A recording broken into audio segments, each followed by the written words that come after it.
अस्सलामुअलैकुम and welcome करेंगे आपको इस शो में जिसका नाम है सबसे आगे। इस उम्मीद के साथ कि आप बिल्कुल ठीक ठाक हैं, खैरियत से हैं और हमारे साथ भी मौजूद हैं और मौसम को कर रहे हैं ज़बरदस्त तरीके से इंजॉय। मौसम की बात करना इसलिए ज़रूरी है कि सामने खूबसूरत मनाजिर हों और आप उनका जिक्र ना करें तो बड़ी ज़्यादती हो जाएगी। ऑल्दो हमें पता है कि आप परेशान भी उसका जिक्र करते हैं। अस्सलामुअलैकुम एंड अस्सलामुअलैकुम आपको भी। वालेकुम अस्सलाम। आयशा, आपने मौसम की बात की। मौसम तो अच्छा है, लेकिन मौसम अच्छा होने के साथ अच्छी खबर अगर होती है हमारे पास हमारे डेली कम्यूट से रिलेटेड कि सस्ता हो गया है क्या पेट्रोल और डीजल, तो दिल बहुत खुश होता। लेकिन पेट्रोल और डीजल की कीमतें ऊपर की तरफ जा रही हैं, लेकिन जो ज़्यादा ट्रिकी पॉइंट है वो ये है कि अब हर रोज़ रात 12 बजे तय होंगी। तो उसके इश्यूज़ जो अब उठ रहे हैं वो क्या है कि रोज़ाना कीमतों का जो तयन है उसका नया निज़ाम शहरियों को परेशान कर रहा है और उस परेशानी ने सवालात उठाने शुरू कर दिए। अब होता क्या है कि रात गए नई कीमतों का ऐलान कर दिया जाता है। पेट्रोल को अब मतलब ये गुजरी रात पेट्रोल को ₹4.93 फी लीटर महंगा कर दिया गया। अभी ₹4.93 फी लीटर महंगा हुआ है। दूसरी तरफ से डीजल की कीमत में ₹7.15 फी लीटर इजाफा कर दिया गया और पेट्रोल की कीमत आज के दिन के लिए, मतलब कल का दिन क्या होगा ये हमें नहीं पता, लेकिन आज के दिन के लिए फी लीटर ₹320.73 मुकर्रर कर दी गई है। आयशा, इसके साथ किस तरह डील करेगा हम? मैं तो यही सवाल पूछ रही हूँ पिछले 2-3 दिन से, जब से ये फैसला है कि भाई कौन इस चीज़ को इंश्योर करेगा कि कीमतें बहुत ज़्यादा ना बढ़े। हालांकि ये कहा गया है गवर्नमेंट की तरफ से कि जैसे इंटरनेशनल मार्केट में कीमतें ऊपर नीचे होंगी डायरेक्टली वैसे ही फायदा, या फिर अगर ज्यादा कीमत देनी पड़ेगी तो वो आवाम को देनी पड़ेगी। बट अगेन इंश्योर कौन करेगा कि लोग जो है ना उनको वही कीमत पर पेट्रोल मिले और जो कीमत है ना वो एग्जैक्टली चंद पैसों के एवज ना हो बल्कि ज्यादा भी होनी चाहिए। अच्छा जी, इसके ऊपर सारी सिचुएशन थोड़ी सी आपके साथ शेयर कर देते हैं। ₹195 का हम पेट्रोल दरामद कर रहे हैं, जो कि हम तक पहुंचते पहुंचते सारिफ तक पहुंचते पहुंचते हो जाता है ₹320 फी लीटर। अब इसके अंदर कौन कौन सी ड्यूटीज और कौन कौन से टैक्सेस हम दे रहे हैं ये आपको बता देते हैं। ओगरा ये बताता है कि फी लीटर पेट्रोल पर ₹17.28 कस्टम ड्यूटी हम दे रहे हैं। ₹6.95 के चार्जेस जो हैं वो अलहदा से लगते हैं। ऑयल मार्केटिंग कंपनियों का ₹7.87 और पेट्रोल पंप मालकान का ₹8.64 का मुनाफा भी इसके अंदर शामिल है। At the same time petroleum levy ₹5 और क्लाइमेट सपोर्ट लेवी की मद में भी वसूल किए जा रहे हैं। पेट्रोलियम लेवी के बारे में पहले जो 160 तक गई थी, अभी राइट नाउ हम ₹80 पर लीटर लेवी भी दे रहे हैं। तो जनाब कैसा लगा आपको ये सारा हिसाब किताब जो मैंने आपको बताया? मुझे मतलब तंज अगर करना चाहूँ ना तो और भी चीज़ों के पैसे हैं जो इसमें एडजस्ट किए जा सकते हैं, जैसा कि अखराजात जो बाकी इधर उधर से पूरे नहीं हो पा रहे वो भी बीच में डाल दें। मेरे ख्याल से ₹1000-1500 फी लीटर अगर हो जाएगा पेट्रोल तो फिर भी काफ़ी नहीं होगा इसकी कीमत में ऊपर नीचे करना। प्रॉब्लम यह है कि आम आदमी की ज़िंदगी में तो मसला है ही है, दूसरी तरफ जो पेट्रोल पंप के ओनर्स हैं और जो पेट्रोल पंप के डीलर्स हैं उनकी ज़िंदगी के लिए भी ये प्रॉब्लम बहुत बड़ी है, बिकॉज उन्होंने लाखों लीटर बेचना होता है और जब ₹1-2 भी ऊपर नीचे हो तो बड़ा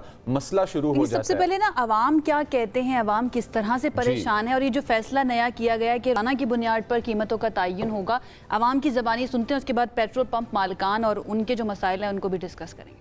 एक दिन आपने बढ़ाया है तो ₹5 या ₹10 बढ़ाया है, अगले दिन कम करना है तो आपने 45 पैसे या 15 पैसे कम करना है। बेहतर तो यही है कि कम से कम 1 महीने तक तो स्टेबल रहनी चाहिए कीमत। रोज़ रोज़ से तो फिर आवाम परेशानी हो रही है। मुश्किलात तो काफ़ी ज़्यादा बढ़ जाती हैं, घर के एक्सपेंस बहुत ज़्यादा होते हैं। जब पेट्रोल बढ़ता है जाहिर सी बात है फिर हर चीज़ ही महंगी हो जाती है। ये आम तबके को सबसे ज़्यादा परेशानी का बायस बन रहे हैं क्योंकि कीमतें ज़्यादा बढ़ती हैं और घटती बहुत मामूली से ना होने के बराबर। अच्छा, ये आयशा आपने देखा कि किस तरह से उन्होंने कहा कि बढ़ाते हैं तो ₹5 ₹6 बढ़ाते हैं और जब कम करते हैं तो 45 पैसे। आपने अभी घबराना नहीं है, परेशानी और बढ़ने वाली है। उसके रीज़न में बता देती हूँ कि पेट्रोल पंप मालिकान जो है ना उन्होंने आज रात से हड़ताल का ऐलान कर दिया और उनकी तरफ से ये कहा गया कि हमारे जो मुज़ाकरात गवर्नमेंट के साथ, गवर्नमेंट की टीम के साथ चल रहे थे वो कामयाब नहीं हो पाए हैं और गवर्नमेंट उनके मुतालबात को नहीं मान रही है। तो आज रात बजे जो ₹320 फी लीटर पेट्रोल है ना, तकरीबन ₹320 फी लीटर का, वो भी शायद मुश्किल से ही आपको मिलेगा। तो हम जान लेते हैं पेट्रोल पंप मालिकान के मसाइल क्या है और उनके बेसिकली मुतालबात क्या थे और गवर्नमेंट से उनकी क्या बातचीत हुई है। हमारे साथ इस वक्त मौजूद हैं vice chairman all Pakistan petrol pump owners association Numan Ali Bhatt साहब। उनकी तरफ चलते हैं और उनसे ज़रा जानते हैं। बहुत शुक्रिया नुमान साहब ज्वाइन करने के लिए। ये बताइएगा क्या आपके मुतालबात थे और क्या बातचीत हुई अभी तक गवर्नमेंट के साथ? जी थैंक यू वेरी मच। पहला तो हमारा मुतालबा था कि ये जो आप डेली प्राइसेस चेंज कर रहे हैं इससे हमें बहुत सारी मुश्किलात का सामना है और इसमें आपने हमें कॉन्फिडेंस में भी नहीं लिया और पूछे बगैर आपने 16-17 हज़ार पेट्रोल पंप रजिस्टर्ड है उनके कॉन्सेंट के बगैर आपने ये पॉलिसी चेंज कर दी। और दूसरा हमारा जो डीलर मार्जिन है वो 8 रुपए 64 पैसे, उसमें से ये बुक्स में 8 रुपए 64 पैसे है, इसमें हमारे 12% विद होल्डिंग टैक्स है और डिडक्शंस हैं। उसके बाद हम टेक होम जो है 2 से ढाई रुपए लेके जा रहे हैं।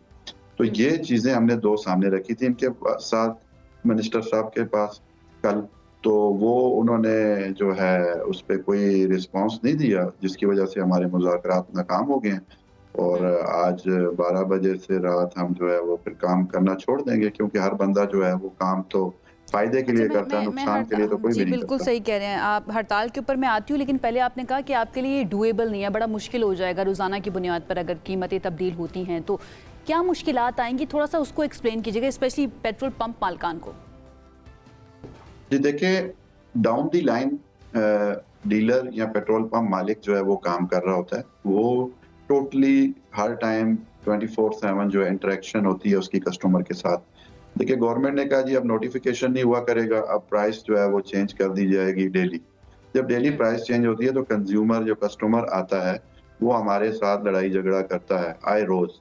हम ये कहते हैं कि आप इसको एक मंथ के लिए फिक्स कर दें ताकि लोग अपनी बजटिंग कर सके। पेट्रोल पंप वाला अपने स्टॉक की, अपने फाइनेंस की, अपने ऑपरेशनल जो मसाइल है उनको फिक्स कर सके फॉर सम टाइम। उसको पता हो ये चीज करनी है, ये फलां टाइम पे करनी है।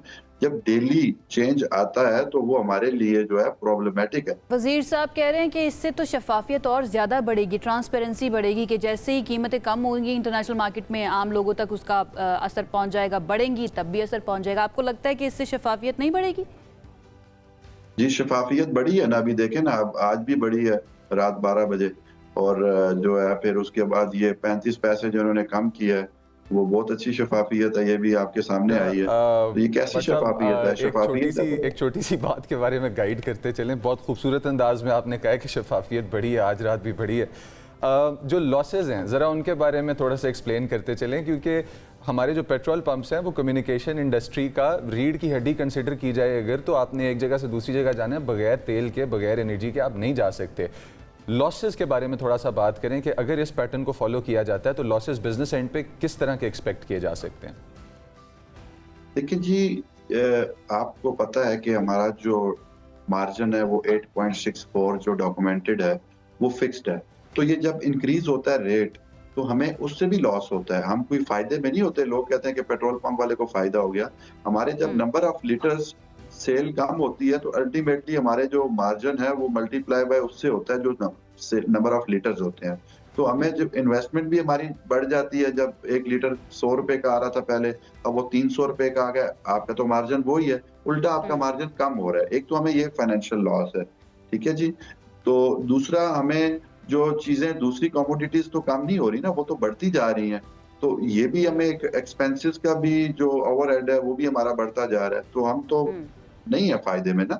आवाम ये भी शिकवा करते हैं ना भट्ट साहब कि जैसी कीमतें बढ़ती हैं रात 12 बजे के बाद, जैसे पिछला पैटर्न था कि 15 रोज़ के बाद कीमतों का तयन होता था, जैसी कीमतें बढ़ती थी तो वही पेट्रोल जो है एक तरफ तो कह दिया जाता था कि अभी मौजूद नहीं है पेट्रोल पंप मालकान की तरफ से, और फिर तब्दील होते ही कीमतें उस कीमत पर बेचना शुरू कर देते हैं। लेकिन जब कीमतें कम होती हैं उस वक्त फौरी तौर पर वो जो मुनाफा है वो ट्रांसलेट नहीं होता है आवाम की तरफ। इसके ऊपर आप क्या कहेंगे? जी मैं आपको बताता हूँ, देखें सप्लाई चेन सारी ऑयल मार्केटिंग कंपनीज मैनेज कर रही होती हैं। We are the retailer, dealer हैं, हमें जो मिलता है कोटा वो हम लेते हैं। दूसरी बात, देखें पेट्रोल पंप के ऊपर एक लाइसेंस दिया जाता है जिसको हम के फॉर्म बोलते हैं, वो पंप का लाइसेंस होता है। उस पे पंप की कैपेसिटी लिखी होती है कि for example ABC petrol pump है, इसको जो है वो 10,000 लीटर पेट्रोल अंडरग्राउंड टैंक में वो रख सकता है। तो उसकी लाइसेंस कैपेसिटी के अंदर उसके पास अगर होगा तो वो देगा ना। अगर कंपनी ने उसको प्रोडक्ट नहीं दिया तो वो कहां से ला के देगा? आज थोड़ा सा इस बात के बारे में बताते चलें कि कता कलामी माफ, क्योंकि टाइम शॉर्ट है। आपने सही पॉइंट मेंशन किया कि उसकी कैपेसिटी में होगा 10,000 लीटर स्टोरेज होती है पेट्रोल पंप का जो टैंक है ज़ेर ज़मीन उसके अंदर, और उस हिसाब से वो दे सकता है। अगर हुकूमत दोबारा मरहला शुरू करना चाहे ये मुज़ाकरात का, तो जो हड़ताल है अब, क्योंकि हड़ताल से आम आदमी बहुत परेशान होने वाला है, तो ये हड़ताल किन शराइत में ख़त्म हो सकती है? जी ये एक तो हमारा जो ये प्राइसिंग मैकेनिज्म है इसको मंथली ले जाएं, और मार्जिन के लिए हमें कोई रीजनेबल टाइम दे दें कि हम इतने अरसे में आपका बढ़ा रहे हैं। क्योंकि ये पिछले 3 साल से हमारा इशू पेंडिंग आ रहा है। ठीक है जी, हम रोजाना जाते हैं, मीटिंग करके आ जाते हैं। देखिए, कोई भी बंदा है वो अपना कारोबार खुद नहीं बंद करता, वो तंग आकर करता है, उसको कुछ नहीं बचता तो वो बंद करता है। हम कारोबार कर रहे हैं ना, फायदे के लिए कर रहे हैं, तो इसमें नुकसान भी होते हैं, लेकिन ऐसा नुकसान जो गवर्नमेंट प्लान कर ले कि इनको नुकसान देना है, तो वो कैसे हम मैनेज कर लें? बिल्कुल राइट, ठीक है, आपका पॉइंट आ गया। Thank you so much Bhatt साहब हमें ज्वाइन करने के लिए। नुमान अली भट्ट साहब हमारे साथ मौजूद है, vice chairman all Pakistan petrol pumps owners association. और भाई यार हो जाइए, अगर गवर्नमेंट ने इनसे दोबारा से रिज्यूम ना की टॉक्स और इनके मुतालबात ना माने तो आज रात 12 बजे के बाद से आपको शायद पेट्रोल भी नहीं मिलेगा, क्योंकि ये हड़ताल पर जा रहे हैं। एक मामला जो है ना उसके अंदर बिल्कुल तात्तुल नहीं आया, एक पार्शल सा तात्तुल आया था जिसमें हमें लगा कि हाँ चलो अल्लाह का शुक्र है कि अब जंग जो है वो ख़त्म होने वाली है, लेकिन दोबारा से रिज्यूम हो गया है और आज हो गया उसको 11वां रोज़। ईरान पर मुसलसल 11वें रोज़ भी हमले किए जा रहे हैं। अमरीकी फ़िज़ाइया ने ईरान की शहर तबरेज़ के करीब फ़ौजी तनसीब को निशाना बनाया है और जो इराक़ में अमरीकी फ़ौजी मारे गए थे उनकी लाशें आज शाम अमेरिका पहुंचाई जाएंगी। और इस वक्त अमेरिका में भी एहतजाज किया जा रहा है ट्रंप के अगेंस्ट, ट्रंप इंतजामिया के अगेंस्ट। और वो कुछ वजूहात उसकी जो है उनमें से सबसे बड़ी कॉस्ट ऑफ वॉर है, जो फौजियों की जिंदगियां जा रही हैं और साथ जो पैसा लग रहा है इसके अंदर। पीट हेगसेथ ने कहा है कि ईरान के साथ जो जंग है उस पर अब तक 33 अरब 50 करोड़ डॉलर लागत आई है। और इसमें और इसके अंदर जो कि है वो 30 सितंबर तक का जो खर्चा है वो इंक्लूड करने के बाद वो तमाम अखराजात भी शामिल हैं। और उसके बाद ये अमाउंट उन्होंने बताई है। अमरीकी वज़ीर जंग पहली मरतबा जॉइंट चीफ ऑफ स्टाफ के चेयरमैन जनरल डीन केन के साथ पेश हुए सेनेट कमेटी बराए मुख्तस फंड्स के सामने। और यहाँ पेश होने के बाद उन्होंने कानून साजों के जो कि हैं वो सवालात के जवाबात भी दिए और बताया कि जंग पर आने वाले जो अखराजात हैं वो पहले तखमीने के मुकाबले में अब बढ़ चुके हैं और वो 8 अरब डॉलर ज़्यादा हैं, यानी कि 800 करोड़ डॉलर वो ज़्यादा हैं। और अमरीकी हमलों के बाद ईरान की जवाबी कार्रवाई अगर देखी जाए तो वो कुवैत में मुतअद्दिद रेडार सिस्टम्स ऐसे थे कि जिनके ऊपर उन्होंने हमला किया। अब गैर फ़आल बना दिए गए कुछ अटैक्स सक्सेसफुली लैंड भी हुए। पासदार इनकलाब जो कि है उनका ये कहना है कि अमरीकी हिमायत याफ्ता बहरी जहाज़ जो थे वो गुज़िश्ता शब आपना हुर्मुज़ के अंदर से गुजरने की उन्होंने कोशिश की है और ये उनके मुताबिक गलत स्टेप है जो नहीं लेना चाहिए था, जिसकी वजह से एस्केलेशन जो है वो दोबारा आ रही है। अब आयशा, आपको क्या लगता है कि यहाँ पे हमें जंग में ब्रेक मिलेगी या नहीं मिलेगी, या प्रोग्राम में ब्रेक लेनी पड़ेगी? मुझे तो ऐसा लगता है कि ये जो मिनिस्टर ऑफ वॉर है पीट हेगसेथ, वो जिस तरह से सारे बजट को लेकर जा रहे हैं या फिर ये लेकर जा रहे हैं कि कितना अभी तक खर्चा हो चुका है और वो मजीद मांग रहे हैं कि वो कहते हैं this is not the time कि आप रोक लें हमारी फंडिंग। कहते हैं हमें और फंडिंग दे ताकि हम दुश्मन का मुकाबला कर सकें। लेकिन दुश्मन जो अमेरिका का दुश्मन है ईरान, वो भी किसी से पीछे हटने के लिए तैयार नहीं है और उसकी तरफ से ये बारहा कहा जाता रहा है कि हम हर तरह के हमले का जवाब देने के लिए तैयार हैं और भरपूर जवाब दिया जाएगा। इस भरपूर जवाब के नतीजे में इससे पहले वाली जो खबर थी इसकी इसी के साथ जुड़ी हुई थी कि स्ट्रेट ऑफ हुर्मुज़ से 90% हमारी ऑयल इंपोर्ट्स जो हैं वो आती हैं और जब वहाँ पर तब्दीली होती है, इंटरनेशनल मार्केट में कीमतें बढ़ती हैं, तो अल्टीमेटली फौरी तौर पर 24 घंटे के अंदर हम तक भी उसका असर पहुँच जाता है। एक ब्रेक की तरफ हम जाते हैं, ब्रेक से वापस आएंगे तो कोशिश करेंगे कुछ अच्छी खबरें शामिल करें। साथ रहिए।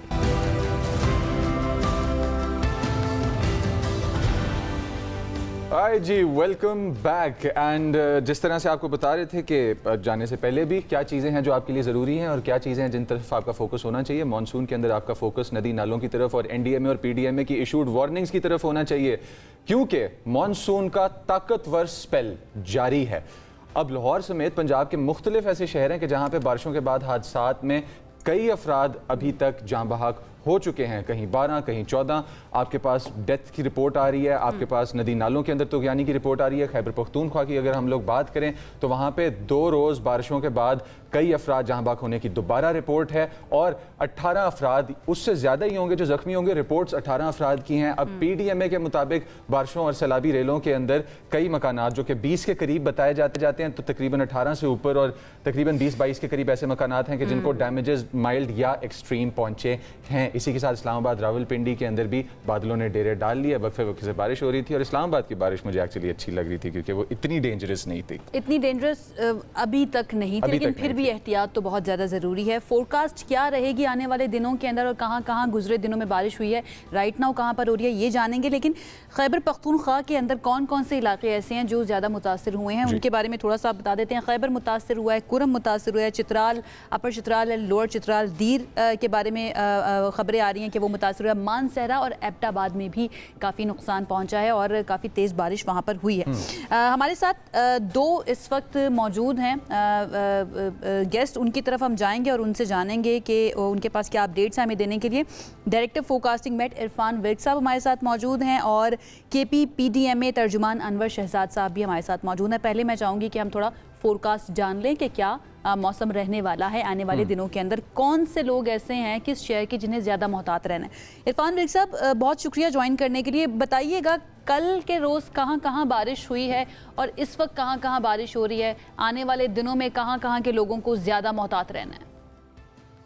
देखिए, अगर हम गुज़िश्ता 24 घंटे की बात करें तो गुज़िश्ता 24 घंटे में गुजरांवाला, मंडी बहाउद्दीन, नारोवाल, सियालकोट, हाफसाबाद, चकवाल, उकाड़ा, यहाँ पर मूसलाधार बारिश जो है ना रिकॉर्ड की गई है। इसके अलावा मालम जवाब में मूसलाधार बारिश हुई है। गुजरांवाला में 142 मिलीमीटर, मंडी बहाउद्दीन में 138 मिलीमीटर, नारोवाल में 117 मिलीमीटर, चकवाल में 70 मिलीमीटर, जबकि हाफसाबाद में 85 मिलीमीटर जो है ना बारिश रिकॉर्ड की गई गुज़िश्ता 24 घंटे में। मालम जबा में 64 मिलीमीटर जो है ना वो गुज़िश्ता 24 घंटे में रिकॉर्ड की है बारिश। इसके अलावा चिराट में भी हुई है, कलाम में भी हुई है जो 55 और 36 मिलीमीटर बारिश है। इसके अलावा हमारे पास जो मेजर रेनफॉल आई है वो कश्मीर में जो आई है, हमारे जो स्टेशन है वहाँ पे बरनाला में 65 मिलीमीटर बारिश आई है, गढ़ी दुपट्टा में 44 मिलीमीटर बारिश आई है।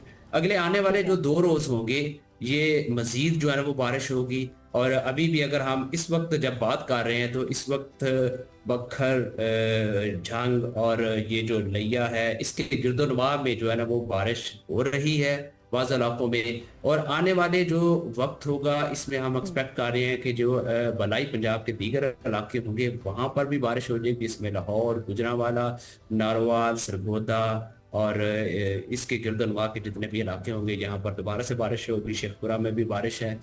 तो ये वाला जो स्पेल होगा अगले 2 रोज रहेगा। इसमें जो बलाई खैबर पख्तूनख्वा के इलाके होंगे, दीर, सवात, कोहस्तान, चित्राल, बटग्राम और इसके अलावा कुरम के इलाके, पिशावर, स्वाबी, मर्दान के इलाके, इस जबकि जो नीचे जो जनूबी खैबर पख्तूनख्वा के इलाके होंगे जिसमें DI खान के इलाके शामिल है वहाँ पर भी बारिश हो जाएगी। इसी दौरान अगले 24 से 48 घंटे में जो शुमाल मशरकी बलूचिस्तान के इलाके होंगे यहाँ पर बाज़ इलाकों में हम एक्सपेक्ट कर रहे हैं कि मूसलाधार बारिश होगी। मूसलाधार बारिश से जो DG खान के हिल टोरेंट्स होंगे जो सुलेमान रेंज के पहाड़ हैं वहाँ पर नदी नालों में तूफानी आने का अंदेशा है। इसके अलावा जो कश्मीर और इससे मुल्हिका जितने भी इलाके होंगे यहाँ पर भी बाज़ इलाकों में मूसलाधार बारिश है। जबकि जनूबी सिंध के बारे पंजाब में के भी बताइए इलाके ना होंगे। इरफान साहब, मैं इंतजार कर रही हूँ कराची वाले बारिश को एंजॉय कर पाएंगे या नहीं, उसके बारे में बताइएगा कुछ। जी मैडम, वहाँ पर भी हम एक्सपेक्ट कर रहे हैं कि बादल ही रहेंगे और बूंदाबांदी वगैरह और हल्की जो है ना ड्रिजल वगैरह हो सकती है। अभी जो है वो उस तरह का स्पेल नहीं है कि जो सिंध के बहुत बेशतर इलाकों में बारिश करे। सिंध के जो बेशतर इलाके होंगे वहाँ पर मौसम खुश्क रहेगा। ताहम थोड़ी बहुत जो हब्स की कैफियत थी उसमें कमी आएगी और सीन में जो है ना मौसम जो है ना कुछ सांस आ जाएगा, कुछ सांस आ जाएगा। इरफान साहब ये बताते चलें कि हमारे पास झेलम के अंदर भी फ्लड वार्निंग है, हमारे पास चिनाब की तरफ भी पानी चढ़ने के इम्कानात जो हैं वो ज़्यादा हैं। फिर हमें पता है हर मानसून में वाटर एग्रेशन शुरू हो जाता है इंडिया की तरफ से। जो पानी चढ़ता है जिस वक्त तो वो हाफजाबाद का सारा एरिया नीचे आ जाता है पानी के। और ये इस दफ़ा जो हाई फ्लड की वार्निंग है, किन इलाकों को हमारा चैनल जो इस वक्त देख रहे हैं हमारे व्यूअर्स खाली कर देना चाहिए, अपने माल जानवर दूर हटा लेने चाहिए या अपनी फसलों के लिए तैयारी कर लेनी चाहिए कि किसी तरह से प्रोटेक्ट कर लें? देखिए, अभी जो मराला में जो पानी आया था ये तकरीबन 1,70,000 कादराबाद से होते हुए चिन्योट की तरफ जा रहा। चिन्योट पे जब ये जाता है तो ये पानी थोड़ा सा फैल जाता है, ठीक है। और इसमें जो रिवर बेड के अंदर लोग हैं, वो चन्योट वाली साइड पे, उनको अब एहतियात करनी चाहिए। जो रिवर बेड के अंदर हैं, जो दरिया के अंदर है, जो दरिया से बाहर हैं, उनको कोई ऐसा कोई खतरा नहीं। जी राइट, ठीक है इरफान साहब, साथ ही रहिए। अनवर शहजाद साहब की तरफ चलते हैं। और क्या प्रिपेयर्डनेस रही पीडीएमए की और अभी तक क्या किया गया है, कहाँ कहाँ पर रिलीफ दिया गया है, अनवर साहब से जानते हैं। अनवर साहब, ओवरऑल अभी तक क्या इंफॉर्मेशन है आपके पास, क्या डाटा पहुंचा है, कितना नुकसान हो चुका है? कुछ तो हमने बता दिया जो नंबर्स हमारे पास थे, बाकी आप बताइए। और रिलीफ कहाँ कहाँ पहुँचा है अभी तक? हाँ बिल्कुल जी, थैंक यू जी। जिस तरह आपको पता है कि मानसून की बारिशें शुरू हो गई हैं और मानसून की बारिशों का जो सिलसिला है और काफी स्पेल भी बाकी हैं, क्योंकि अगस्त का पूरा महीना जो है उसमें भी काफी ज्यादा बारिशें हैं, जिसकी वजह से जो है इस तरह की सिचुएशन सामने आ सकती है। सबसे ज्यादा हसास तरीन अजला जो है वहाँ पर इकदाम किए गए हैं। जहाँ पर लैंडस्लाइडिंग और फ्लड फ्लड का खदशा है, वहाँ पर जो है हमने पहले से इकदाम कर दिए हैं। आबादियों को जो है सेफ साइड कर दिया है और टूरिस्ट जो हैं उनके लिए जो है वहाँ पर दफ़ा 144 नाफिज कर दिया गया है, ताकि किसी भी नाखुशगवार वाक़े से पहले ही निपटा जा सके। सर 19 जुलाई को जो है हमने एक एडवाइजरी जारी कर दी थी, जिसके मुताबिक जो था पहले से प्रोटेक्ट कर दिया जाए कि मूसलाधार बारिश की वजह से जो है फ्लश फ्लड जैसी सिचुएशन सामने आ सकती है। तो वो हमने देखा, क्योंकि यहाँ पर कुछ एलिमेंट्स ऐसे थे जिसकी वजह से फ्लश फ्लड और नदी नालों में तोग़यानी सामने आई है। 19 जुलाई से पहले जो था टेम्परेचर काफी ज्यादा राइज था, जिसकी वजह से ग्लेशियर्स के पिघलने का खर्चा काफी ज्यादा था। ग्लेशियर्स पिघले भी हैं और उसकी वजह से जो है नदी नालों में काफी ज्यादा पानी की सतह बढ़ी है। उसकी वजह से फ्लश फ्लड जैसे खदशा जो है सामने थे। लेकिन जब 19 जुलाई को बारिशें हुई हैं और मूसलाधार बारिशें हुई हैं, तो पूरे खैबर पख्तूनख्वा में जितने भी नदी नाले थे, जितने भी हमारे पास दरिया थे, अगर मैं उनकी जो सतह है काफी ज्यादा बढ़ गई थी। के लिए पीडीएमए की तरफ से क्या लिए गए थे? हमें पता है पेश गोइयां तो की गई थी कि ग्लोबल वार्मिंग, टेम्परेचर ज़्यादा होने की वजह से ग्लेशियर्स भी पिघल रहे हैं। पीडीएमए ने पहले से क्या इकदाम किए थे, प्रिएम्प्टिव मेजर्स क्या लिए थे नुकसान से बचने के लिए? देखिए जी, हमें पहले से महकमे मौसमियात की जो वेदर आउटलुक थी मानसून के बारे में, उसके मुताबिक हमने पहले ही से कंटीजेंसी प्लान बना दिया था, क्योंकि काफी ज्यादा डिफरेंट एलिमेंट्स है। क्योंकि पिछले साल हमें क्लाउड बर्स्ट का मसला था, इस मतलब फ्लश फ्लड का मसला है, ग्लेशियर्स के पिघलने का काफी ज्यादा मसला है। तो इसकी वजह से जो है हमने पहले ही से इकदाम कर दिए थे, पहले ही से जो है इनिशिएटिव ले लिए थे। जितनी भी डिस्ट्रिक्ट एडमिनिस्ट्रेशन थी उसके साथ हमारे जितने भी मुतल्लिका इदारे थे। अगर आप 10 सेकंड्स के अंदर बता सकें, बिकॉज मुझे ब्रेक की तरफ जाना है, क्या इनिशिएटिव्स लिए गए थे पीडीएमए की तरफ से? जितनी भी इंक्रोचमेंट थी वो तमाम इंक्रोचमेंट्स जो थी वहाँ से हटा दी गई थी। जितनी भी आबादियाँ रिवर बैंक्स के करीब थी उनको जो है हमने सेफ साइड कर दिया था। 184 आइडेंटिफाइड कैंप्स जो थे हमने आइडेंटिफाई पहले से कर दिए थे कि अगर इस तरह की सिचुएशन क्रिएट होती है तो आबादियों को जो है इस कैंप्स में जो है रखा जाएगा। तमाम आबादियों को जो है वहाँ से हटाकर हमने सेफ साइड कर दिया है। चतराल अपर, चतराल लोअर, दीर अपर, दीर लोअर में जो है पेट्रोलिंग पुलिस जो है वहाँ पर हमने नाफिज कर दी है। दफा 144 जो है वहाँ पर नाफिज है। टूरिस्ट को जो है हम अपील कर रहे हैं कि जितनी भी एडवाइजरीज या अलर्ट्स इशू होते हैं उन पर अमल दरामद किया जाए। 1700 जो है हमारी हेल्पलाइन है। अगर किसी भी सफ़र शुरू करने से पहले जो है 1700 पे रब्ता करके मौसम की सूरत हाल से अपने आप को बाखबर रखें। जो जोन से इलाके जो हैं वर्नेबल हैं पहले से हमने डिक्लेयर कर दिए हैं।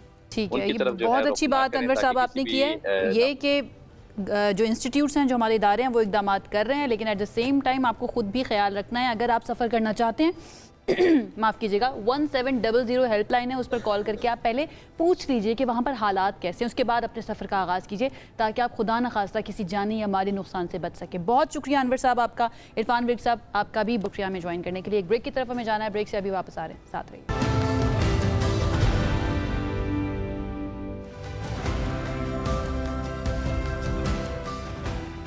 जी, ब्रेक के बाद आपको खुशामदीद कहते हैं। महफूज सफ़र हर किसी का हक है और इसी सिलसिले में पंजाब में किए गए हैं मुख्तलिफ इक़दामात। पब्लिक ट्रांसपोर्ट में सफ़र के दौरान बहुत से केसेस रिपोर्ट हुए जिसमें हरासमेंट के केसेस थे, डकैती के, झगड़ों के, गैर महफूज ड्राइविंग के और दीगर हंगामी सूरत हाल जिसका अक्सर हमें सामना करना पड़ता है या इस तरह की खबरें हम देख रहे होते हैं। तो ऐसे हालात में मुतासरा शख्स के पास ऑप्शंस कौन कौन से मौजूद होते हैं? वैसे तो बहुत ही कम होते हैं, उसको खुद से ही डील करना पड़ता है सारी सिचुएशन से, लेकिन अब पंजाब गवर्नमेंट की तरफ से एक ऐसा स्टेप लिया गया है कि आप अकेले अकेले नहीं होंगे अपनी उस मुसीबत के अंदर, वो क्या है स्टेप? बिल्कुल, और स्टेप बहुत अच्छा है, शॉर्टकट है, तेजी से हो जाने वाला, और वो ये है कि QR कोड्स गाड़ियों के अंदर और ट्रांसपोर्ट के अंदर कर दिए गए हैं चस्पा। अब इसकी ज़रूरत क्या थी, और इस ज़रूरत को मद्देनज़र रखते हुए कि हमने किस तरह से पंजाब को एक सेफ सिटी बनाना है, सेफ सिटी प्रोजेक्ट चल रहा था, सीनियर अथॉरिटी मेंबर्स जो के हैं उन्होंने गुज़िश्ता माह QR कोड्स जो के हैं वो किए चस्पा गाड़ियों के ऊपर, और एक पॉलिसी बनाई गई कि जिसके तहत तमाम व्हीकल्स जो के हैं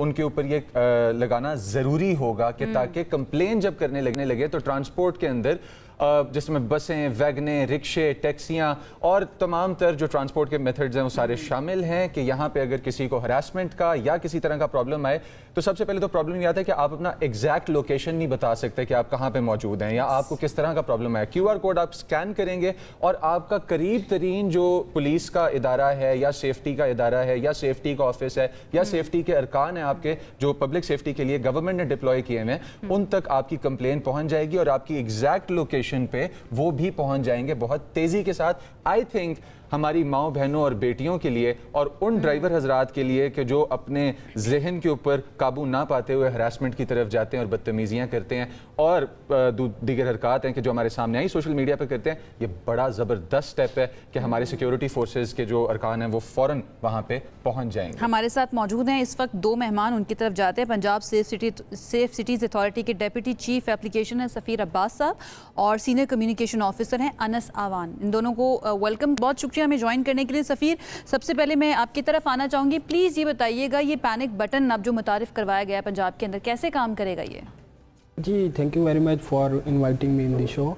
तो बेसिकली ये QR जो कोड है ये जो लाखों शहरी डेली बेसिस पे बसेस ट्रांसपोर्ट पे जो ट्रैवल करते हैं उनके जो सफ़र को महफूज बनाने के लिए ये QR कोड मुतारफ़ किया गया है। अब होता है इसमें ये कि हर जो ड्राइवर है वो सेफ सिटी से रजिस्टर्ड होएगा और वो अपना एक QR कोड डाउनलोड करेगा सेफ सिटी की वेबसाइट से और गाड़ी के ऊपर वो स्टिकर जो है ना पेस्ट कर देगा। और अब जो शहरी हैं जब वो ट्रांसपोर्ट पे सफ़र करते हैं तो उस QR कोड को स्कैन करेंगे और जो उसके ऊपर जो अवेलेबल इंफॉर्मेशन है उसको अपनी फैमिली से भी शेयर कर सकते हैं, उसको कंफर्म भी कर सकते हैं कि ये गाड़ी वही है जिसके ऊपर मैं ट्रैवल कर रहा हूँ। तो ये बेसिकली उनके सफ़र को महफूज बनाने के लिए ये तो बहुत अच्छा स्टेप है कि शेयर कर सकते हैं, लेकिन सवाल ये पैदा होता है कि कितनी गाड़ियों पे अब तक लग चुका है। अनस, मैं चाहता हूँ आप इस पर थोड़ी सी लाइट डालें कि कितनी गाड़ियों पे, कितनी बसेस पे अभी तक ये लग चुका है?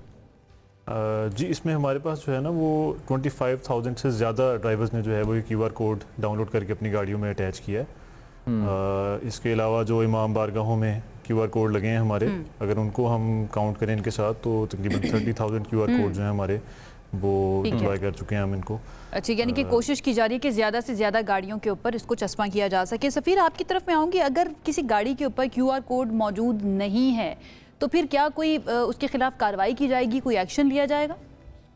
जी, इसमें पहली बात है कि अभी हम फर्स्ट स्टेप में तो लोगों को अवेयरनेस दे रहे हैं कि मतलब उन गाड़ियों पर ट्रैवल करें जिनके ऊपर QR कोड है।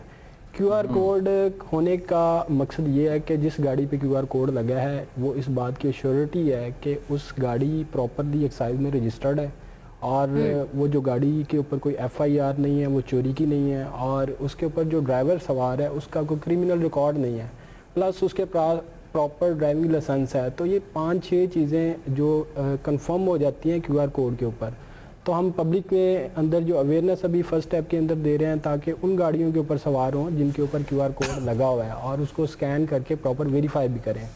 और उसके अलावा हम इसमें येंगो, इन ड्राइव और बाकी जो कमर्शियल राइड्स हैं उनके साथ हमारे MOU साइंस हैं और उनके ऊपर हम इंटीग्रेशन का प्रोसेस। कितना वक्त लगेगा रिस्पांस आने में, कंप्लेन जाने में कितना वक्त लगेगा, कोई मुतय्यन किया गया? फर्स्ट ऑफ ऑल जैसे मैंने आपको बताया कि जो सिटीजन हैं वो उसको स्कैन करके गाड़ी और ड्राइवर की जो मालूमात हैं उनके मोबाइल स्क्रीन पे विजिबल हो जाती हैं। सेकंड है, इन केस ऑफ एमरजेंसी अगर उन्हें एमरजेंसी हेल्प की ज़रूरत है तो उसमें अपना मोबाइल नंबर एंटर करेंगे तो उनके पास 3 फीचर अवेलेबल हो जाते हैं जिससे कि 15 है, लाइव चैट है और वीडियो कॉल है। ये 3 चैनल है जिनके थ्रू वो पंजाब सेफ सिटी के कमांड एंड कंट्रोल सेंटर से कनेक्ट कर सकते हैं। तो लेट्स सपोज हम कहते हैं कि वो 15 के बटन पे उसने क्लिक कर दिया, जैसे वो क्लिक करेगा तो जो एक कॉल है वो लैंड होगी पंजाब सेफ सिटी के कमांड एंड कंट्रोल सेंटर में और जो गाड़ी की मालूमात हैं और ड्राइवर की तमाम इंफॉर्मेशन है वो विजिबल हो जाएंगी पंजाब सेफ सिटी के कमांड एंड कंट्रोल सेंटर में। तो जो हमारा कार टेकर है, जो ऑफिसर है, नंबर 1 पे तो उसे पता चल जाएगा कि ये गाड़ी कौन सी है, इसके ऊपर ड्राइवर कौन सा है और इसकी एग्जैक्ट पिन लोकेशन कौन सी है। सेकंड फेज़ में हम क्या करते हैं, उसको डिस्पैचिंग का फेज़ है। तो डिस्पैचिंग के फेज़ में हम चेक करते हैं कि उस पिन लोकेशन के नियरेस्ट जो पंजाब पुलिस की गाड़ी है वो कौन सी है। हर गाड़ी के ऊपर ट्रैकर और टैब लगे हुए हैं जिससे हम उनकी एग्जैक्ट लोकेशन हमारे पास लाइव GIS जो सिस्टम है उसके ऊपर आ रही होती है। तो जो नियरेस्ट गाड़ी है उसके साथ हम उनकी कॉन्फ्रेंस कॉल करवाते हैं और उसको डिस्पैच करते हैं। तो वो डिस्टेंस के ऊपर डिपेंड करता है, लेकिन ओवरऑल हमारा जो रिस्पांस टाइम है वो जो शहरी इलाकों में 10 मिनट से कम है और देहाती इलाकों में 10 से 15 यानी कि ये मिनट। सब कुछ इतनी तेज़ी के साथ हो रहा होगा कि कॉन्फ्रेंस कॉल कराना, लोकेशन पर पहुंचना, फिर वो जो वहाँ पर व्हीकल खड़ी हुई है, गाड़ी पुलिस की गाड़ी खड़ी हुई है करीब, उसको पहुंचाना, तो डेफिनेटली इसके अंदर जो एग्जैक्ट रिस्पांस टाइम है वो बहुत ज़्यादा मैटर करेगा। अच्छा, मैं ये जानना चाहूँगी आप दोनों से, कोई अभी तक शिकायत मौसूल हुई है? अभी तक जितनी गाड़ियों में चश्मा किया गया है, लगाया गया है ये QR कोड, कोई शिकायत आई है अभी तक? जो QR कोड है वो ना सिर्फ गाड़ियों में लगाए हैं बल्कि ये जो मुहर्रम के अयाम है तो हमने 5000 से ज़ायद जो इमाम बारगाह हैं वहाँ पे भी ये QR कोड लगाए। तो उसमें तकरीबन 12 से 13 हज़ार लोगों ने उसको स्कैन किया और तकरीबन हमारे पास 50+ कंप्लेंट आई। उसमें वो डिफरेंट कैटेगरी की थी तो हमने उनको हेल्प आउट किया। गाड़ियों के अंदर भी हमारे पास कंप्लेंट्स आ रही हैं और वो नॉर्मली ड्राइवर्स के बिहेवियर और इस तरह की 50+ कंप्लेंट्स तो आ चुकी हैं, लेकिन ज़्यादा मसला तब आता है जब सर्विस गवर्नमेंट मुतारिफ करवा रही होती है और हमारे पास प्रैंक कॉलर्स और बोगस कॉलर्स जो हैं वो रब्ता करना शुरू कर देते हैं। तो बोगस कॉल से रिलेटेड अभी तक क्या कोई स्टेप्स आपने लिए हैं या किस तरह से मैनेज करेंगे?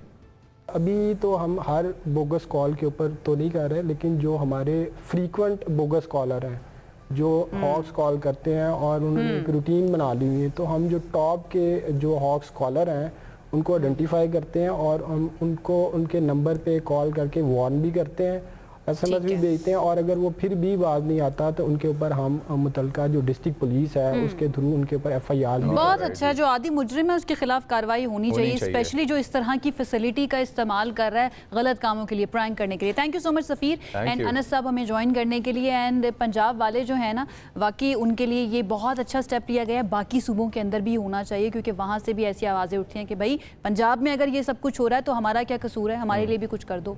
एक ब्रेक की तरफ जाते हैं, ब्रेक से अभी वापस आ रहे हैं, साथ रहिए।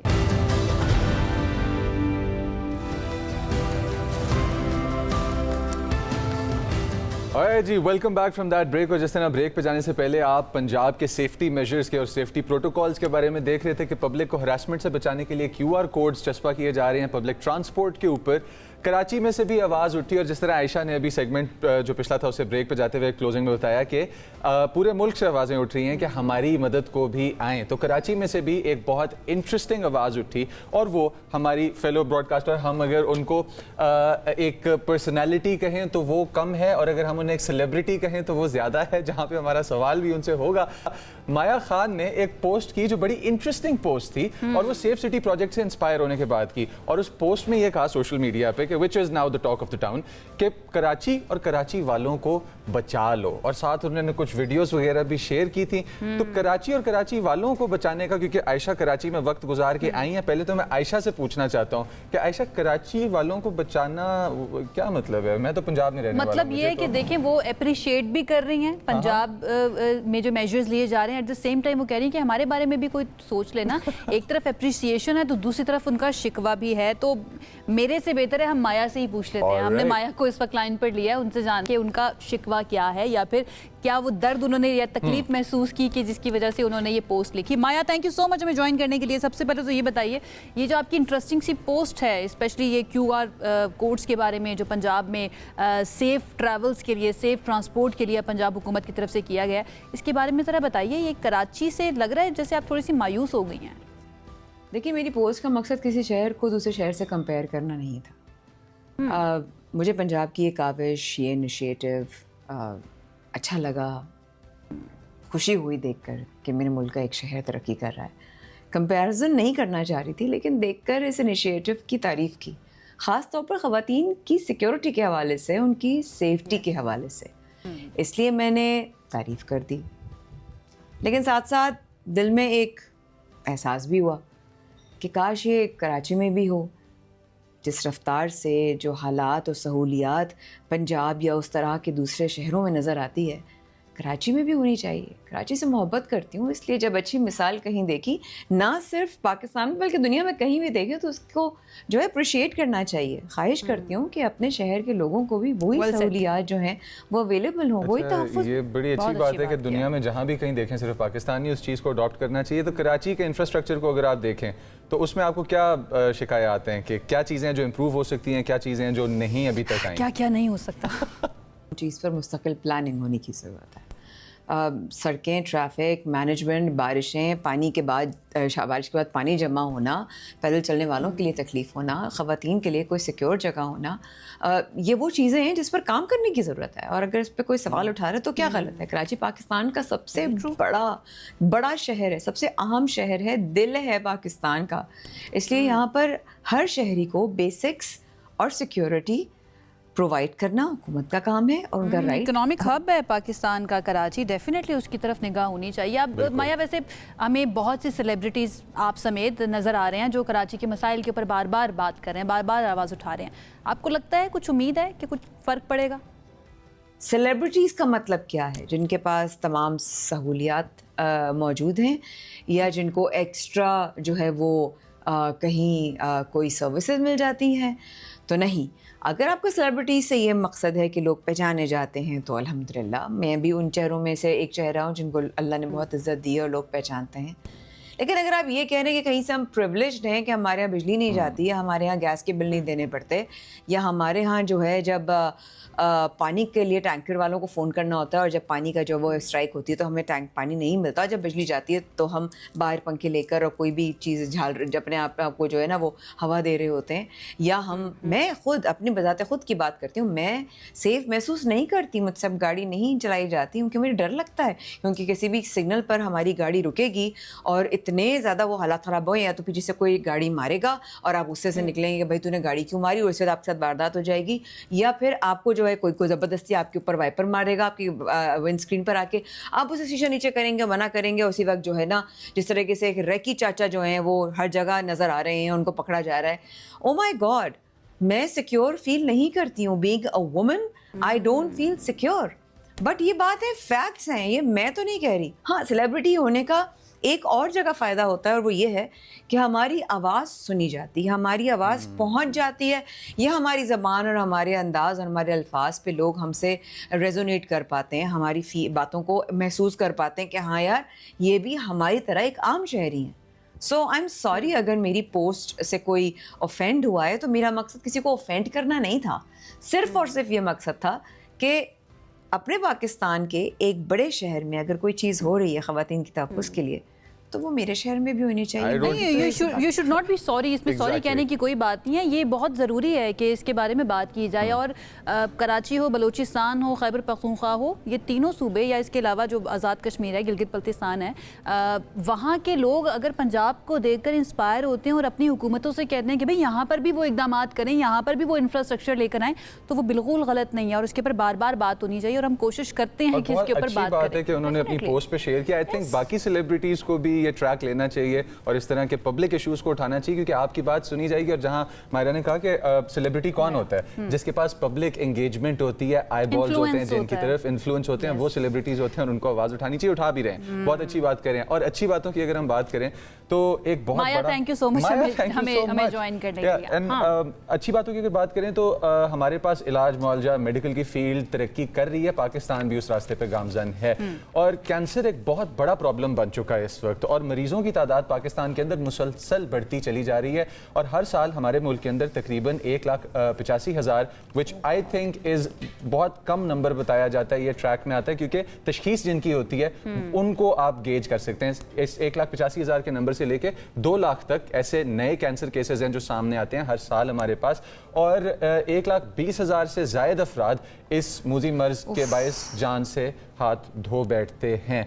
और अगर तशखीस जल्दी हो जाए, जिस तरह से हम लोग अपने प्रोग्राम में कहते रहते हैं बार बार कि स्क्रीनिंग करवाएं, हर कुछ अरसे बाद स्क्रीनिंग करवाएं, अगर तशखीस हो जाए तो बर वक्त इसका इलाज किया जा सकता है। अब कराची के अंदर एक बहुत अच्छा स्टेप लिया गया, जिसके अंदर हमारे पास JPMC सामने आया।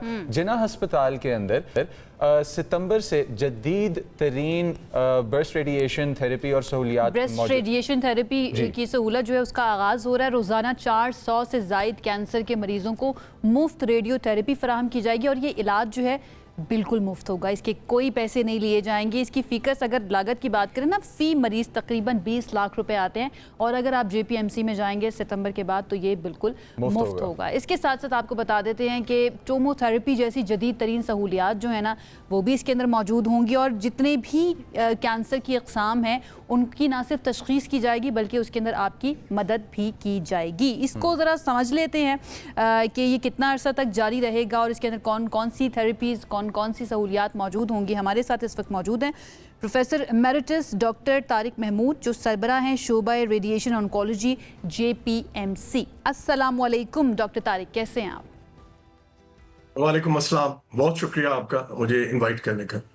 थैंक यू सो मच हमें ज्वाइन करने के लिए और यू डिज़र्व इट, जितना ज़्यादा बात की जाए क्योंकि इस तरह से एक कैंप शुरू करना और 20 लाख रुपए तक जिस इलाज के अंदर खर्चा आता है उसे मुफ्त फराहम करना जो लोग डिज़र्व करते हैं उनके लिए तो डेफिनेटली ये इस पर मुबारकबाद बनती है। प्लीज़ थोड़ा सा ज़रा बताइएगा ये क्या सहूलत है?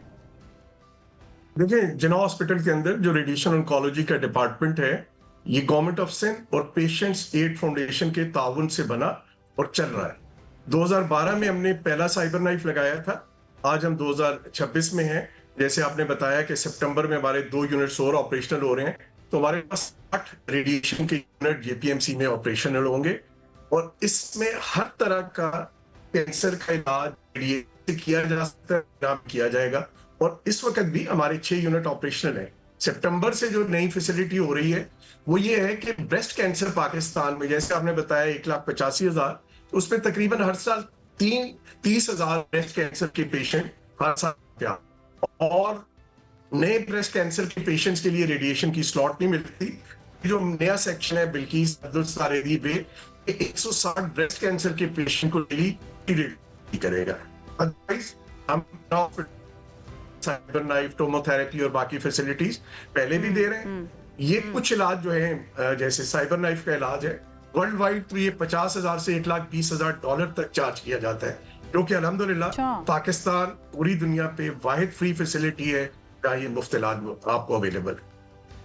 डॉक्टर साहब बहुत अच्छी बात है ये और आई थिंक कि इस चीज़ को डबल डाउन करना चाहिए, इस पर रीइटरेट भी करना चाहिए इसको। लेकिन इस हवाले से भी रहनुमाई करते चलें कि हमने जितना रिसर्च किया इस प्रोजेक्ट के बारे में हमें ये पता चला कि अगर शुरुआती स्टेजेस में कैंसर है तो उसको इरेडिकेट किया जा सकता है, ख़त्म किया जा सकता है। थोड़ी सी इस हवाले से भी रहनुमाई करते चलें कि किस स्टेज तक का कैंसर है कि जिसको कम्प्लीटली ख़त्म किया जा सकता है, क्योंकि 1 से 5 सेशंस में इलाज कंक्लूड हो जाता है, तो ये एक बहुत अच्छी बात है। देखें, कोई भी कैंसर जो स्टेज 1 पे हो या 2 पे हो उसको ज्यादातर आप क्योर कर सकते हैं, ज्यादातर कैंसर्स को आप क्योर कर सकते हैं। वो एक जो मिथ थी कैंसर की कि वो इलाज नहीं हो सकता, पहली बार स्टेज 1 ऑलमोस्ट 100%। अच्छा, दूसरा एक चीज आपको थोड़ा सा मैं क्लैरिटी दूं कि हम लफ्ज कैंसर का इस्तेमाल करते हैं वर्ड का। ये कैंसर जो है मैलिग्नेंट कैंसर की से ज्यादा ट्यूमर लोगों को होता है। तो बहुत से जो ट्यूमर्स हैं वो कैंसरस नहीं होते। ब्रेन में लोगों को ट्यूमर्स होते हैं, एकूस्टिक न्यूरोमा है, श्वानोमा है, मेनिंजियोमा है, ये बहुत तरह के कैंसर ट्यूमर्स होते हैं। कुछ ट्यूमर्स होते हैं जो मैलिग्नेंट होते हैं जिनको हम कैंसर कहते हैं। तो पहली बात तो ये कि जैसे ब्रेस्ट हो इसी तरह जैसे ब्रेन है या बाकी चीजें हैं, तो हमें थोड़ा सा फर्क ऑडियंस को बताना चाहिए, आपके जो नाजरीन है, कि हर ट्यूमर कैंसर नहीं होता और जो ट्यूमर्स हैं वो तो 100% इलाज किया जा सकता है, 100% ट्रीटमेंट के साथ क्योर हो जाते हैं। अगर आप किसी मरीज को कोई बताया जाए कि उसके ब्रेन में ट्यूमर है तो जरूरी नहीं है कि वो मैलिग्नेंट कैंसर है और वो ऐसा है कि जिसका इलाज नहीं हो सकता या उसमें क्योर अच्छी नहीं है। जो बिनाइन ट्यूमर्स हैं ये 100% क्योरेबल है। हमारे पास साइबर नाइफ में अगर 100 मरीज आते हैं तो उसमें 80% वो ट्यूमर्स होते हैं जो कि बिनाइन या लोकली मैलिग्नेंट ट्यूमर्स होते हैं जो 100% क्योरेबल होते हैं। इसी तरह ब्रेस्ट के अंदर भी अगर अर्ली स्टेज के ऊपर ट्यूमर डायग्नोज हो जाए तो वो 100% क्योरेबल। लेकिन अगर आजकल थेरेपी, अच्छा डॉक्टर साहब, ये सितंबर से इस जो तरह की आगाज हो रहा है, बहुत अच्छी बात आप करें, और आपने ये डिफरेंस भी बता दिया कि ट्यूमर और कैंसर के ट्रीटमेंट के अंदर क्या डिफरेंस है और क्या आप लोग ऑफर कर रहे हैं। सितंबर से ये जो नई सहूलत शुरू होने जा रही है, इसके अंदर और कौन कौन सी न्यू टेक्नोलॉजीज़ हैं और ये माजी से कैसे मुख्तलिफ होंगी, कितना मुअस्सर हो जाएगा इलाज इसके बाद?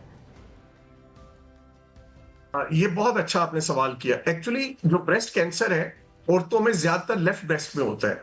अच्छा, जब लेफ्ट ब्रेस्ट ली जाती है तो उसकी रेडिएशन की वजह से मरीज का हार्ट डैमेज होता है। 27% पेशेंट्स के अंदर हार्ट डैमेज हो जाता है बिकॉज ऑफ द रेडिएशन। मरीज का ब्रेस्ट कैंसर क्योर हो जाता है, लेकिन हार्ट के अंदर रेडिएशन चली जाती है। जो नई टेक्नोलॉजी है, एज ऑफ टुडे जेपीएमसी में भी नहीं है और पाकिस्तान के किसी दूसरे सेंटर में नहीं है। वर्ल्ड वाइड इस वक्त कोई 14,000 रेडियोथेरेपी के यूनिट है। ये फैसिलिटी 700-800 के ऊपर ही इस वक्त अवेलेबल है। इसको कहते हैं SGRT एंड DIBH। इस टेक्नोलॉजी के साथ जब मरीज को ब्रेस्ट कैंसर की रेडिएशन दी जाएगी तो 0 रिस्क होगा हार्ट को रेडिएशन जाने का। ये नई टेक्नोलॉजी है जो 160 पेशेंट का, जैसे हमने बताया, ब्रेस्ट कैंसर बे के अंदर जिनको हम ट्रीट करेंगे उनको इस टेक्नोलॉजी के साथ ट्रीट करेंगे। दूसरा ये है कि रेडिएशन के अंदर मरीज को एक कैंसर किलिंग रेडिएशन डोज दी जाती है। आम मशीनें जो $1 मिलियन तक की मशीनें होती हैं उस पर जनरली 28-30 दिन दी जाती है, लेकिन जो हाई एंड मशीनें हैं वही डोज आपको होता है कि मेरी मशीन बहुत एक्यूरेट है तो मैं इसको 16 दिन में भी दे सकता हूं। तो अभी हम टोमोथेरेपी में मरीजों को 16 दिन में रेडिएशन देते हैं, लेकिन नई मशीन के साथ जब हमारे पास इतना हाई एंड होगा इक्विपमेंट और हम वी आर श्योर कि हम किसी हेल्दी टिश्यू को ज्यादा डिस्ट्रॉय नहीं करेंगे, तो मरीजों की रेडिएशन, ज्यादातर मरीजों की रेडिएशन सिर्फ 5 दिन में हो जाएगी। तो मरीजों को जो 6 वीक रेडिएशन करानी पड़ती है, इंशाल्लाह ज्यादातर पेशेंट जो अर्ली स्टेज के होंगे वो 5 डेज की रेडिएशन के साथ ट्रीट हो जाएंगे because of this new technology, जिसे मैंने बताया SGRT एंड DIBH। इतनी खुशी हो रही है, मैं मुस्कुरा रही हूँ, आप बताई जा रही हैं और मेरे चेहरे पे मुस्कुराहट है कि फाइनली पाकिस्तान के अंदर भी ये लेटेस्ट टेक्नोलॉजीज मौजूद हैं कि अगर आप अपना ट्रीटमेंट करवाने जा रहे हैं तो उससे वो ट्रीटमेंट से आपकी बीमारी तो चली जाएगी, एक नई बीमारी आपके साथ लग सकती है पहले जो और अब नहीं लगेगी। सर थोड़ा सा इस बारे में बताते चलें कि जो नई टेक्नोलॉजीज अब आ रही हैं ये कितनी एक्यूरेट हैं, पहली बात, और दूसरा जो टाइम कंस्ट्रेंट कम हो गया अब टाइम इलाज का, जिस तरह से 1 से 5 सेशंस और पहले कई घंटे जो कि है वो इलाज रिक्वायर्ड होता था करना प्रोसेस, और अब उसको आप you shaved down two minutes. अब जो पाकिस्तान के अंदर हमारे पास बाकी इदारे हैं वो आपके इस एस्टैब्लिश्ड मिशन से कुछ सीख रहे हैं, और हमारा जो 1,85,000 से 2 लाख का फिगर है सालाना उनका कैंसर पेशेंट्स का, क्या हमारा इंफ्रास्ट्रक्चर इसको डील करने के लिए तैयार है? देखिए, रेडिएशन मशीन का जो जनरली एक गाइडलाइन है वो ये है कि 5 लाख लोगों के ऊपर एक रेडियोथेरेपी मशीन होनी चाहिए। इस वक्त पाकिस्तान के अंदर कोई लेस देन 100 मशीन्स हैं। हमें पाकिस्तान में 300 रेडियोथेरेपी की और मशीन भी होनी चाहिए, नंबर 1। नंबर 2, वर्ल्ड वाइड 14,000 के करीब मशीन्स हैं। ज्यादातर मशीन जो वर्ल्ड वाइड वो $1 मिलियन वाली हैं, कम यूनिट हैं जो $2 मिलियन वाले हैं। ये साइबर नाइफ टोमोथेरेपी ये $3 से $4 मिलियन की मशीन है। तो ये जो $2 मिलियन ऐड होता है ये बेसिकली पेशेंट के लिए सेफ्टी या मशीन की प्रिसीजन है।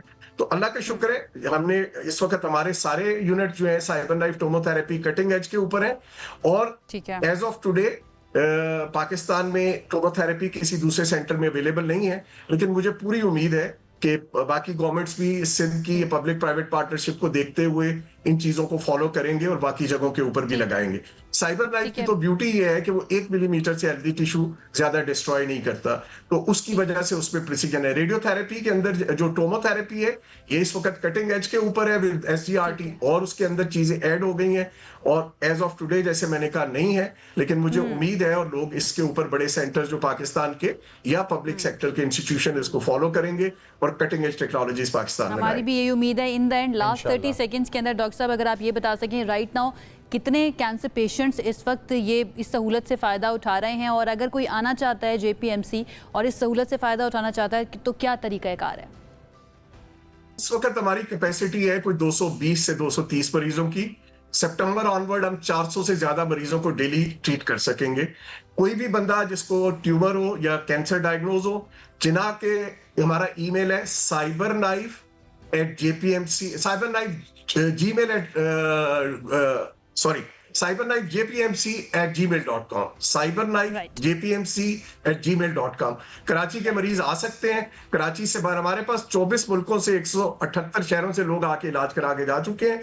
कोई मरीज हो इस ईमेल के ऊपर अपना डाटा भेज दे, हमारी टीम 3 दिन के अंदर उसको बता देती है कि आपको हमारी फैसिलिटी आने की जरूरत है या आप अपने शहर में भी इलाज करा सकते हैं, तो उसको गाइड कर देते हैं। अल्लाह ताला आपको बहुत जज़ा दे। JPMC को जितने भी लोग इस कार्य खैर के अंदर शामिल हैं उन तमाम को अल्लाह ताला बहुत जज़ा देगा। बहुत शुक्रिया डॉक्टर तारिक हमें ज्वाइन करने के लिए। आप कराची से ताल्लुक़ रखते हैं, कराची से बाहर से ताल्लुक़ रखते हैं, तो आप JPMC रब्ता कर सकते हैं। अल्लाह ना करे कि आपको ज़रूरत पड़े, लेकिन अगर आपको शक है या अगर आप इस बीमारी से गुजर रहे हैं तो हमारे पास ईमेल एड्रेस है cyberknifejpmc@gmail.com, जिस तरह डॉक्टर साहब ने बताया। इसी के साथ व्यूअर्स चलते हैं एक शॉर्ट ब्रेक की तरफ, वापस आते हैं तो मुलाकात होती है, साथ रहिएगा।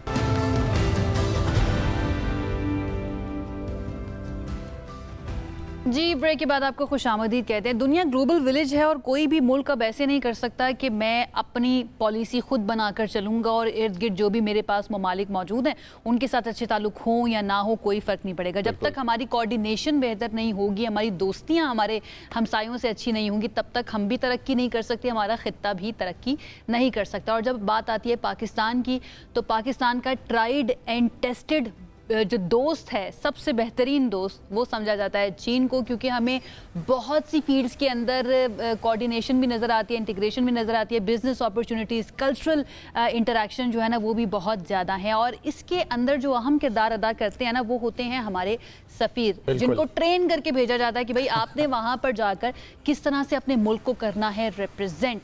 तो आज ज़रा उसी के इर्द गिर्द हमारी गुफ्तगू घूमेगी, हमारी इर्द गिर्द उसी की गुफ्तगू घूमेगी। और क्योंकि 75 ईयर्स हमारी दोस्ती के, पाकिस्तान चाइना दोस्ती के सेलिब्रेट भी किए जा रहे हैं और उनको हम लोग ऑब्जर्व भी कर रहे हैं। इसके अंदर हमारे पास तिजारत, सरमायाकारी, टेक्नोलॉजी, मसनूई ज़हानत, ज़राअत, तालीम और हर फील्ड, मतलब हुनर से लेके आपका म्यूजिक, आर्ट, कल्चर तक, पीपल टू पीपल कॉन्टैक्ट्स तक मेहनत करते हैं ये दोनों ममालिक एक दूसरे के साथ इन डेप्थ विजन बरकरार रखने में। और रिसेंटली हमारे जो पाकिस्तान के रिप्रेजेंटेटिव चाइना में हैं, जो हमारे पाकिस्तान के एम्बेसडर चाइना में हैं, उनको आउटस्टैंडिंग डिप्लोमेट का अवार्ड भी दिया गया, नवाजा गया उनको इस अवार्ड से। और आउटस्टैंडिंग डिप्लोमेट का अवार्ड जब उन्हें नवाजा गया तो हमारे लिए भी ये, मतलब पाकिस्तान में रहने वाले करोड़ों लोगों के लिए भी ये एक एजाज़ की बात थी। आउटस्टैंडिंग डिप्लोमेट का इनको जो अवार्ड दिया गया, ये पाकिस्तान की तरफ से पहले सफ़ीर हैं ऐसे कि जो सर्विंग, जिनको ये अवार्ड मिला है। और अगर आप चाइना की एम्बेसीज की बात करें कि चाइना के अंदर कितने मिशंस हैं दूसरे मुल्कों के और चाइना के मिशंस कितने मुल्कों में, और उन तमाम ममालिक में से 8 टोटल ऐसे ये अवार्ड दिया गया डिप्लोमेट्स को कि जिनको आउटस्टैंडिंग डिप्लोमेट का अवार्ड दिया गया। उसमें से एक हमारा पाकिस्तान था कि जहां पे हमारे पाकिस्तानी, हमारे अपने जो कि रिप्रेजेंटेटिव हैं, उनको भी ये अवार्ड दिया गया। हाशमी साहब ने लीड किया जनाब आली और उनको ये दिया गया था। मैं थोड़ा सा एक्साइटेड हूं, मैं इस चीज पे हमारे साथ मौजूद भी हैं। Before we go to Khalil साहब, मैं बताना चाहता हूं आपको 1994 से लेकर 2026 तक एक्टिव इन सर्विस कोपेनहेगन में सर्व कर चुके हैं ये, 2 दफ़ा न्यूयॉर्क में सर्व कर चुके हैं ये, मल्टीलैटरल और बायलैटरल मिशंस में, नेगोशिएशंस में ये मिशंस को स्पेयर हेड कर चुके हैं। तो आज इस कॉन्वर्सेशन से बेहतर गेस्ट जिसके पास इंसाइट हो हम नहीं लेके आ सकते थे। हमारे साथ the man himself Khalil Hashmi साहब मौजूद हैं। अस्सलाम वालेकुम सर, कैसे हैं आप? वालेकुम अस्सलाम, थैंक यू। बहुत आला, और आपका बहुत शुक्रिया फॉर योर काइंड वर्ड्स। बहुत बहुत शुक्रिया आपका हमें ज्वाइन करने के लिए। हमें जो है ना बड़ी टू द पॉइंट इन्फॉर्मेशन और गुफ्तगू सुनने को मिलेगी, स्पेशली चाइना के बारे में। लेकिन उससे पहले आपको जो ऑनर मिला, जो एजाज़ मिला, उसका मैं जिक्र करना चाहूँगी। What does it mean for you? कैसे आप इसको देख रहे हैं? So it's a personal honour, it's also I think it's a national honour. तो इस इवेंचुअली जब ये अवार्ड मई में दिए गए, सो इट टर्न्ड आउट कि टोटल उस दिन पता हमें चला, उससे पहले नहीं पता था। और 4 जमा 4 8 एम्बेसडर्स को ये अवार्ड दिए गए। तो 4 वो थे जो कि पहले चीन में अपने अपने मुल्कों की नुमाइंदगी कर चुके थे, सो पुराने जी। तो उनमें से कोई 8 साल, किसी ने 7 साल, किसी ने 10 साल भी किया था। 4 एम्बेसडर्स वो थे और 4 करंट एम्बेसडर्स में से।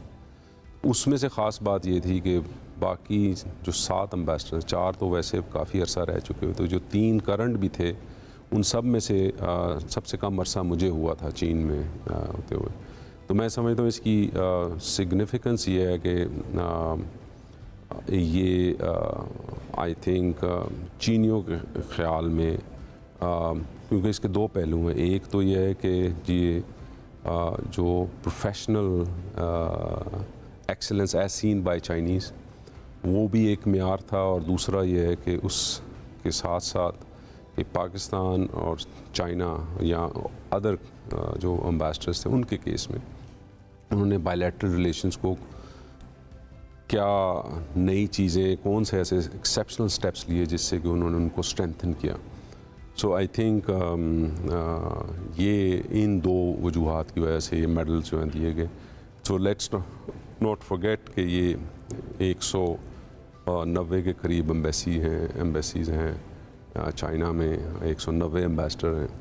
सो उस लिहाज से आप देखें तो जो 4 करंट एम्बेसडर्स हैं उनमें से एक पाकिस्तान का होना Congratulations.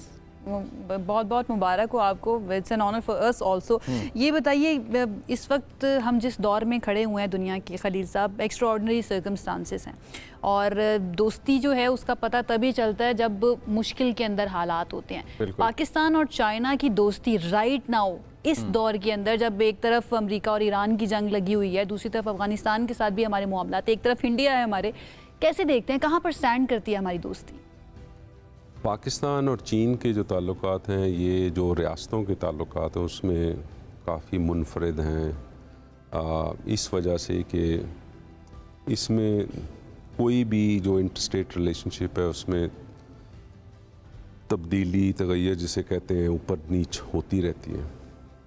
और ये रिलेशनशिप इसलिए यूनिक है कि इसने हमेशा ये एक तो स्टडी है, हमेशा ये ग्रो किया इसने, और जिसको हम कहते हैं कि मज़ीद गहराई में गई है, हम न्यू हाइट्स को स्केल किया है।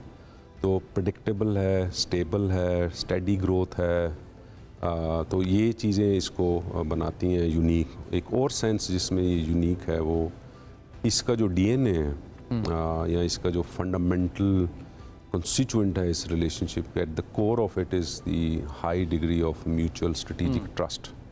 उससे सारी चीज़ें जो हैं वो शेप करती हैं, और इस ट्रस्ट को बनाने में डेकेड्स लगते हैं। अच्छा, आपने डीएनए की बात की, इस दोस्ती की, इस शराकतदारी की, तो एक इम्पॉर्टेंट पॉइंट सीपैक भी है, which is a part of BRI, और 2013 से अभी तक 3100 प्रोजेक्ट्स हैं बीआरआई के जो ग्लोबली कर चुका है। 150 जगहों पे कंट्रीज़ में, स्टेट्स में वो बीआरआई इस वक्त एक्टिव तरीके से आगे आ चुका है। हमारे पास बीआरआई के अंदर पाकिस्तान में क्या प्रोग्रेस है जो सामने आ रही है, और इसके अंदर हम किस हद तक फ़ायदा उठा सकते हैं? पहले मैं थोड़ा सा बताना चाहता हूँ कि बीआरआई कहाँ से, क्यों बीआरआई, आखिर चीन को क्या सूझी कि उसने बीआरआई शुरू किया। तो इसके लिए ज़रूरी है समझना कि जो चीन बहुत एक कदीम तहज़ीब है, उनके गहराई है, तो उसमें जो एक दो नुमायाँ बातें हैं कि उन्होंने अपने ये सारे तजर्बात जो उससे जो सीखा है वो ये है कि एक मसलन उसमें चीज़ ये है कि आप जब आपकी खुशहाली हो तो आपके अपने मुल्क के अंदर अगर कोई अमन है तो ये पायदार नहीं हो सकता कि जब तक आपके जो पड़ोसी हैं, अगर पड़ोसी भूखा होगा और वहाँ जंग और लड़ाई का होगा सिलसिला, तो ये आग और ये मुश्किल आप तक भी आएगी। तो इस वजह से उनके जो फॉरेन पॉलिसी डीएनए है उसके अंदर ये चीज़ बड़ी इनग्रेंड है कि नेबरहुड पॉलिसी सबसे प्रिवेल करती है। उस पॉलिसी के अंदर ये चीज़ें हैं कि अमन और जो है वो डेवलपमेंट को फ़रोग़ देना। तो इस वजह से चीन ने जैसे जैसे अपनी गुर्बत कम की, खुशहाली का ज़माना आया, तो वही एंशियंट जो विजडम है उसने प्रिवेल किया और वो उनकी पॉलिसी को गाइड कर रही है। उसको आर्टिकुलेट उन्होंने इस तरीके से किया कि प्रेसिडेंट शी ने for example in recent times आपने सुना होगा कि China is keen to build a community with a shared future for mankind, a shared future for mankind and a community। फिर ये है कि with a shared destiny, कि सारे हमारी डेस्टिनी एक है। तो ये एक लार्जर विजन है। उस विजन को आगे बढ़ाने के लिए तो ये तो एक विजन है कि फिर उसको कैसे बढ़ाया जाए।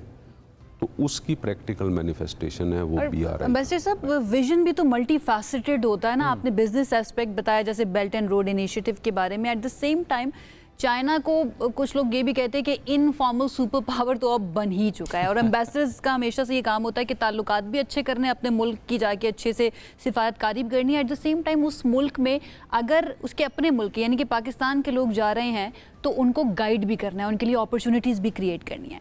पूछ मैं इसलिए रही हूँ कि जो हमारा मुस्तकबिल है यानी कि पाकिस्तान के तालिब इल्म, पाकिस्तानी नौजवान, वो अगर जाना चाहें चाइना के अंदर तालीम हासिल करने के लिए, वहाँ की टेक्नोलॉजी को सीखने के लिए, तो क्या वहाँ पर ऐसे ऑप्शंस मौजूद हैं? उनके लिए कोई काम किया गया अभी तक?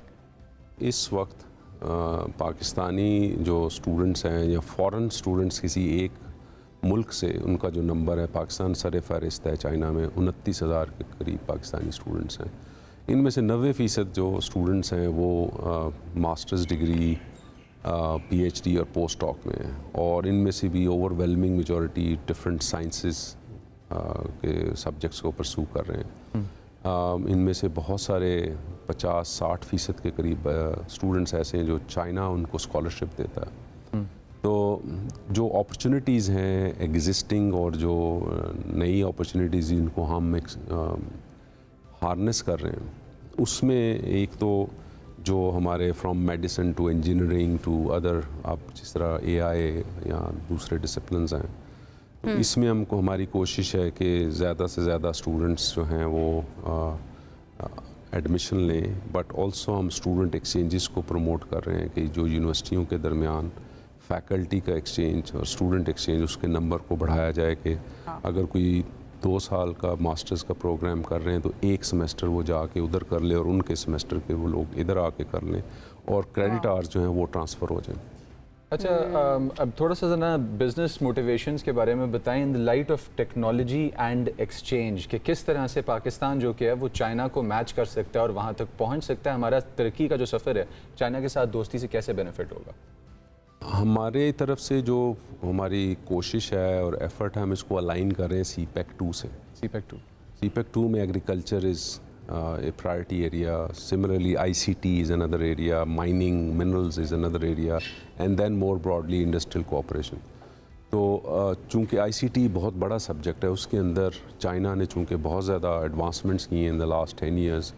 So AI, quantum computing, biotechnology, synthetic biology and so on, internet of things, तो ये वाले जो डिसिप्लिन, इसमें हमने यूनिवर्सिटीज़ को आइडेंटिफाई किया है और डिसिप्लिन्स को आइडेंटिफाई किया है। कोशिश हमारी ये है कि अब हम जो पाकिस्तानी बच्चे बच्चियाँ हैं वो ग्रेजुएट लेवल, बैचलर्स लेवल पे जाएँ।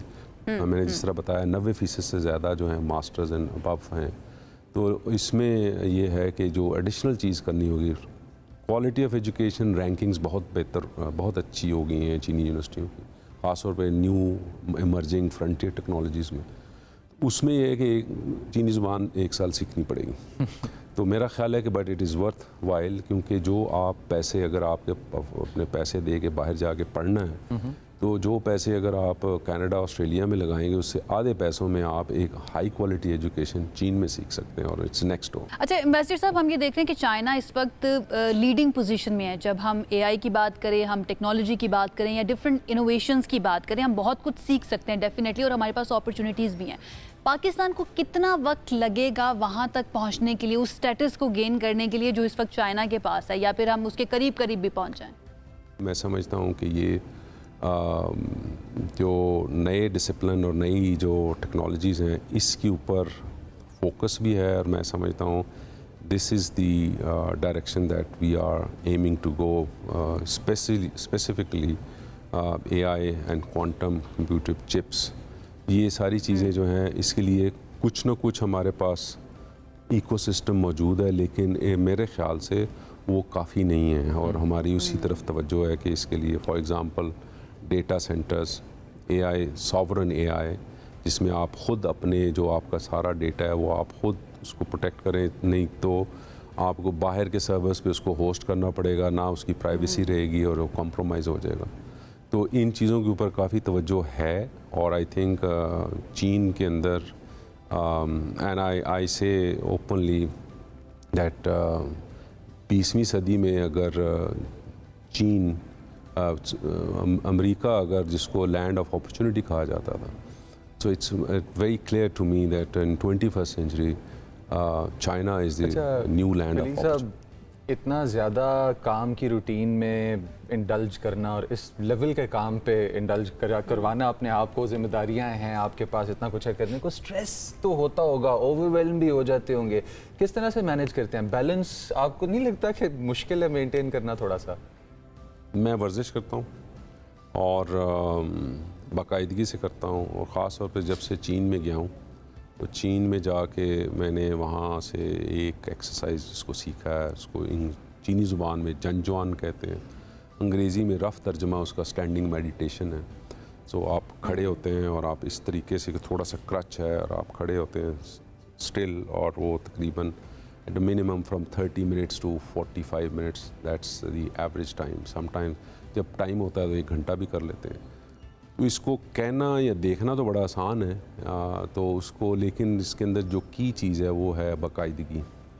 तो जब से मैं गया हूँ, मैं जो उसको हर रोज़ करता हूँ, तो इससे मैं समझता हूँ कि I draw a lot of energy, I draw a lot of you know calmness,